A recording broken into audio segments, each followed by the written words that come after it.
Hi all, my name is Anindya and welcome back to my channel that is Business Data Analytics. Today in this video, we will cover how to access SAS on demand for academics. Just to provide a quick recap of what is this version of SAS in case you have missed my earlier video. It is a cloud-based solution that is provided by SAS Institute and it is specially designed for students and educators that helps for learning. And the good point of it is available at no cost. Now with this, let's see what are the positive sides of this version. The first point is it is a cloud-based software so that user can access it from anywhere. We do not have to install the application as such in the machine. And the second one is data management. As this is a cloud-based, user can upload their datasets to the cloud up to 5 gigabytes and can get the data from cloud server to SAS to analyze them. And the third one is we can also get the access to different products of SAS like SAS Studio, SAS Enterprise Miner, and there are many more to it. Apart from this, there are many other points too. Now let's go ahead and get started with how we can sign up and log into this. Any of the web browser of our choice. Here I have opened Google Chrome. Now let's type here SAS on demand for academics. Then come to this option and click on this. After landing to this page, if you see on the top right corner, we have these options sign in, create profile. If you have registered yourself, then directly you have to click on sign in. And if you are the first user, then you have to click on create profile. I have already registered myself. So what I can do is I can come and click on the sign in.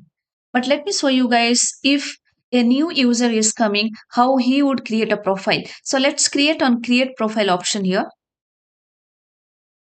Then you would land to this page and you have to fill couple of informations over here like what is your preferred language, what is your first name, last name, email, country/region, affiliation with SAS. If I am a student here, then I would click on student here. Then the next field that is SAS expertise level. We have novice, intermediate, advanced, and not a SAS user. And then you have to click on these two terms and conditions, and then click on create profile. Once you create a profile, then you would receive an email to your registered email ID where it would ask you to activate your profile. You have to open your email, then go and click on activate your profile. That mail is something would look like this. You have to go and click on activate your SAS profile. Once you activate, immediately it will pop up a message stating that your profile has been activated. Now you are done with your registration. As I mentioned, I have already registered myself. So what I will do is I'll come here, then click on sign in. Then I will provide my email ID here. Then click on next. Then provide the password here. Once you land to this page, then you click on access now. Then click on sign in here. Now provide your registered email ID followed by the password. Now you got the access to SAS on demand for academics, and this is how it looks like. Now that we got access to SAS on demand for academics, that is SAS ODA, let me quickly walk you through few of the features of it on a high level. And also guys, you can add this link to your favorites. Anytime if you want to access, just open that link. So moving on to this page, there are two sections in it. In the left hand side, we have server files and folders, tasks and utilities, snippets, libraries, and file shortcuts. However, we would majorly use server files and folders and libraries here.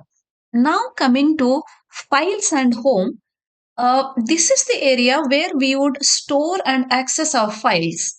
And this is your personal storage space on the SAS server. To oversimplify this, I can tell that this is the space that is allocated to you in the server and where you can store your files.